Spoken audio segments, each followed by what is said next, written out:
Hi, my name is Dave Perry, and this is a discussion of the World Sailing 2016 test rules for match racing. This is one of several sections in this discussion. My presentation opinions are solely my personal opinions. Watch the introduction section of this series to learn more about the 2016 test rules for match racing. You can also go to the US Sailing Match Racing website to find all the test rule documents and study guides, as well as learn much more about match racing. Go to ussailing.org, Racing, Match Racing. In this section, I'll be discussing the test rules at the Windward mark when the boats are coming in on opposite tacks and the new rule 18.3.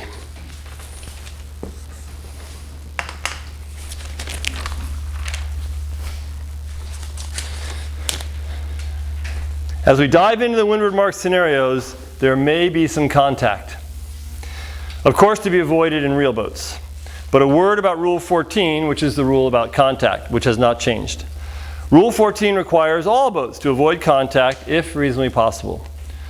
But umpires cannot penalize a boat for breaking Rule 14 during the race.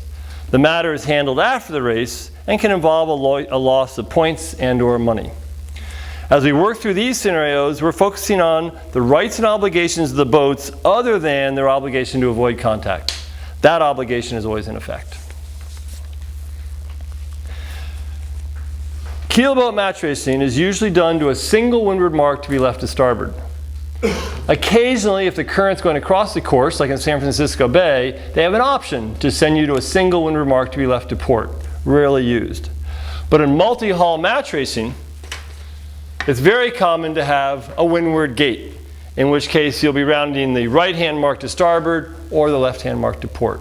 So we need to consider the rules for rounding marks to port as well as to starboard.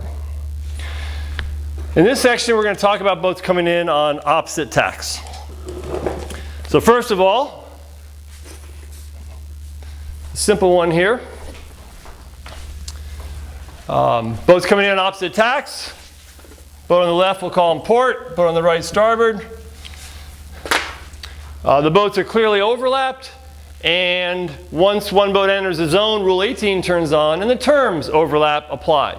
So under the test rules, we say these boats are overlapped. We're rounding this mark to starboard. And clearly, boat on starboard is the inside boat. So she gets the mark, which means she gets to sail her proper course around the mark.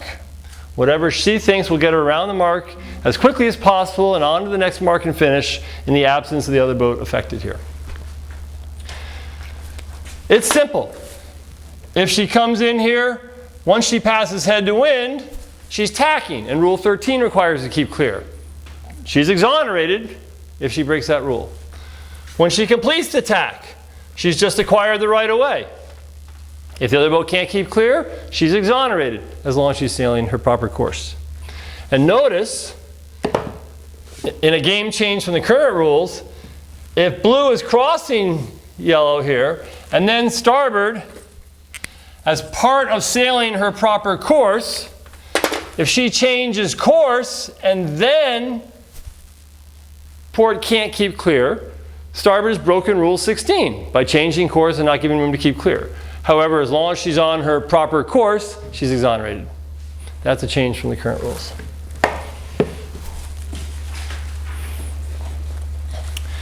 Now, if for some reason blue maybe doesn't know the new rules, when yellow is sailing on her proper course to tack, if when yellow completes her tack, blue is overlapped to leeward and is unable to go astern by luffing, tough luck on blue. Blue is required to give yellow mark room. That's a big change from the current rules. Blue's going to have to go out. So blue just has to know that yellow, the boat on port, yellow is entitled to her proper course around there, and she has to give her room to do that. As a reminder, once yellow completes her tack, she's entitled to mark room. She's entitled to sail her proper course with protection as long as she is overlapped with a mark. So in this situation here, if she's bearing off and her proper course is to do that, and blue comes inside and yellow shuts the door, sailing her proper course, penalty on blue for not giving room, and yellow is exonerated. Of course, the moment yellow completes the rounding and is no longer overlapped with the mark, then she gets no exoneration if she breaks the rule. The same would be true if this green line here was yellow's proper course. If blue tried to go inside and yellow sailed below her proper course to shut the door. Yellow is only protected by Rule 21 if she's on her proper course. If the umpires decide she's below her proper course, she's lost the protection of 21, and now she'll get a penalty for not keeping clear.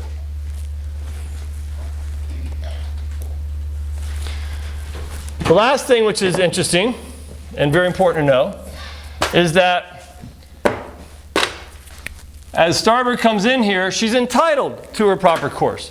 But there's no rule that ever requires a boat to sail her proper course. It's the choice of the boat to sail her proper course, and she'll do that when she thinks she needs protection. Starboard comes in, she tacks onto port, and now the blue boat gets overlapped to windward, which is probably going to happen. At this point, even though yellow's proper course is to bear away, she doesn't have to. And she's a right-of-way boat, so she doesn't need the protection of mark room. She's a right-of-way boat. She can either sail straight or she can luff. Of course, by sailing straight or luffing, she's lost the protection of mark room, so she has to make sure she doesn't break Rule 16 when she luffs.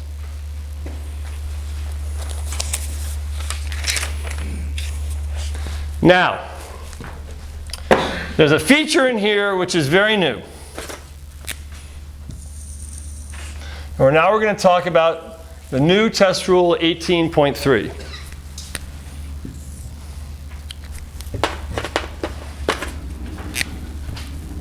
We've said that yellow is entitled to sail her proper course around the mark.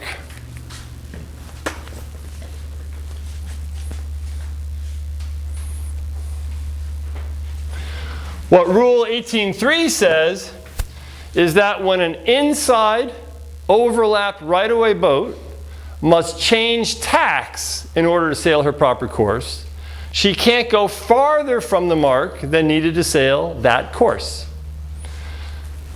So clearly right here, green is, the yellow boat starboard is still on her proper course. But if she goes straight here, she's now clearly sailing farther from the mark than needed to sail that proper course. And Rule 18.3 says she can't do that. So right now, the starboard tacker is breaking 18.3 by sailing farther from the mark than she's allowed to. But 18.3 has some new language from 2015. And it's in red in your handout and on the website. And it says, a boat shall not be penalized for breaking this rule, Rule 18.3, unless the course of another boat was affected by the breach of this rule.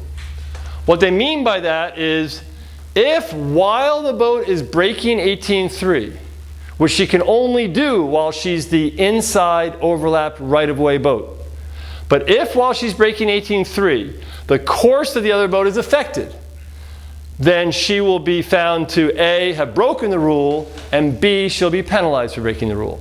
A classic situation, maybe yellow doesn't know the rule, she goes out to blue, blue has to tack. While starboard was breaking the rule, blue had to take action. So yellow gets penalized. And in fact, the World Match Racing Tour has a call on this, and what they say is that yellow should receive a red flag penalty for this foul. The reason is that at this point here, the rule required yellow to tack. So yellow is not in control of blue, because the rule doesn't let yellow go out and affect blue. If yellow had followed the rules, then blue wouldn't have been affected by the foul. But if yellow breaks the rule and now forces blue to tack and like that, yellow has clearly gained a controlling position, and she should get a red flag.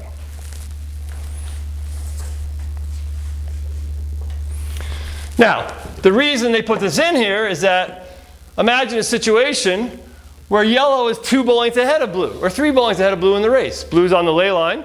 Clearly, yellow is an inside overlap right-of-way boat. And the previous test rule said she wasn't allowed to go farther from her mark than needed to sail her proper course. So if yellow had overstood by a length, maybe because there were spinnaker poles in the water, there was current, she wasn't sure, by overstanding here, she was breaking 18.3 and received a penalty in 2015. And people realized that wasn't fair or what was desired. So in this case, yellow is clearly breaking 18.3, but her breach is not affecting the course of blue at this point.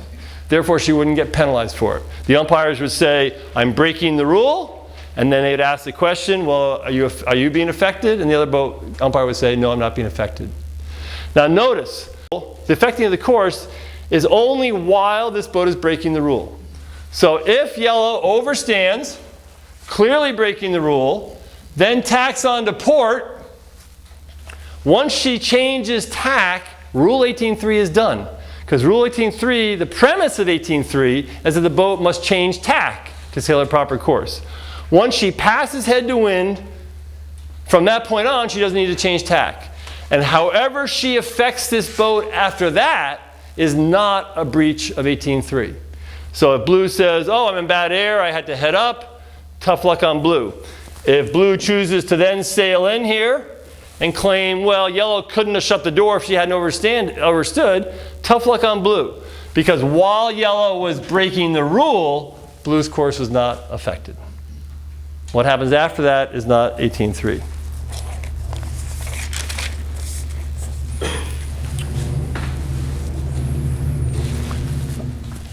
Keeping the flow going here. Yellow boat comes in, overstands a little bit, maybe setting a trap. The blue boat starts to come in. Well, even though yellow's proper course when she got to the zone was to tack sooner, she's still in the zone, and the fact that she's tacked has not turned off her entitlement to mark room. She always gets to sail her proper course from wherever she is around the mark. So from this point in here, she's entitled to sail her proper course. So if blue goes in here, yellow's entitled to come down and shut the door. So remember, tacking does not turn off the right to mark room.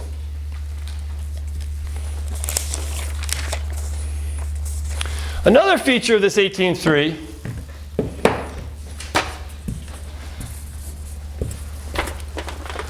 again, let's assume this green line is her proper course. Once yellow gets into the zone, 18.3 says she's not allowed to sail below her proper course. It was a common tactic for, at this point, for yellow to hunt down to the blue boat, to either try to cause the blue boat to tack or to duck and end up below the port ley line. But of course, the moment yellow in the zone bears off below her proper course, she's breaking 18.3 because she's now sailing below her proper course. So there's no more hunting at the windward mark. Now, if yellow hunts and then has a clarity of moment and comes back up, well, she's clearly broken 18.3 here yet. But if she gets back up onto her proper course without affecting blue's course, again, there's no penalty. So the umpires will decide two things. One, was 18.3 broken? And two, was blue's course affected while it was being broken? If the yellow boat, if starboard wants to draw blue in, let's say yellow is pretty far ahead of blue, and for some reason yellow chooses not to tack in front, which she can do without worry now. If she wants to slow down and draw blue in, so there's an intersection here before yellow needs to tack, the boat on starboard is within her rights, breaks no rule, if she luffs above her proper course, sailing closer to the mark. 18.3 says you just can't sail farther from the mark in order to sail your proper course. I think, based on this, the tactic for blue, the clear tactic for blue, if you think that there's going to be an intersection with starboard, the clear tactic for port is to overstand the port ley line by about one length.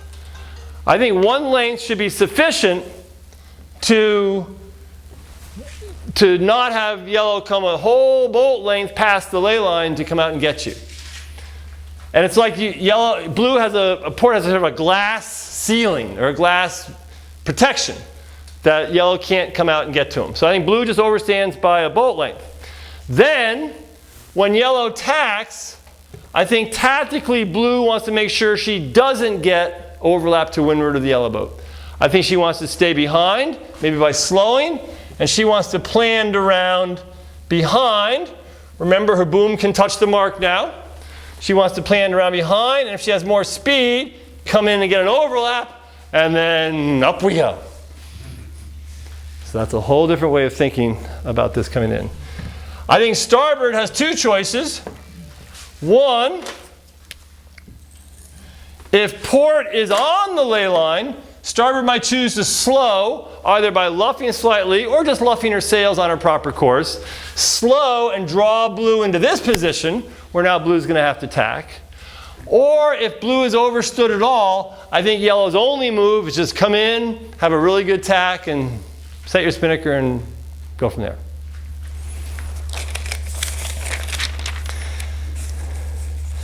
Now, let's just look at what it looks like with a gate or a port hand rounding.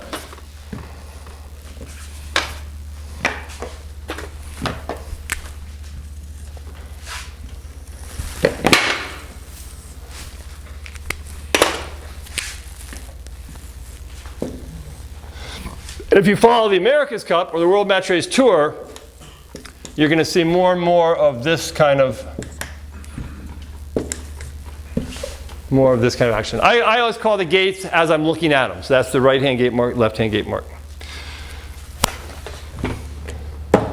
The one thing we know is that Rule 18.3 does not apply at a gate mark.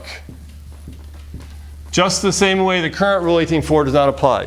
Therefore, at the right-hand mark, starboard is a wild thing. She can do what she wants. She can attack the blue boat because there's no 18.3. She can go out to the blue boat and make them tack. She can hunt. Okay, so if it's a gate, 18.3 goes away. At the left-hand mark here, clearly, when one boat gets to the zone, port here is the inside boat. So she gets the mark. She gets to sail her proper course around the mark. So starboard's going to make sure she's overstood by about a boat length to give port room to come in and do a proper course tack around the mark. Notice that if in the zone, and if you watch the World Series events, you see this. If in the zone of this mark, remember, blue boat is entitled to that. If blue is sailing on that course, even if she has no intention of going around this mark, even if she's going to go to that mark, because in a multi-hull, she's entitled to mark room at this mark. And if, while sailing mark room, she has to duck starboard in the zone, that's a penalty on starboard. Because starboard hasn't given her room to go to this mark. So to me, the tactical takeaways, when you're sailing to a gate, whether it's upwind or down, when you're sailing to a gate, whether it's upwind or down, you want to overstand the internal ley lines. Overstand the internal ley line, which means port wants to be about a length above the port ley line to that mark, and starboard here. That gives both boats options to do what they need to when they come together.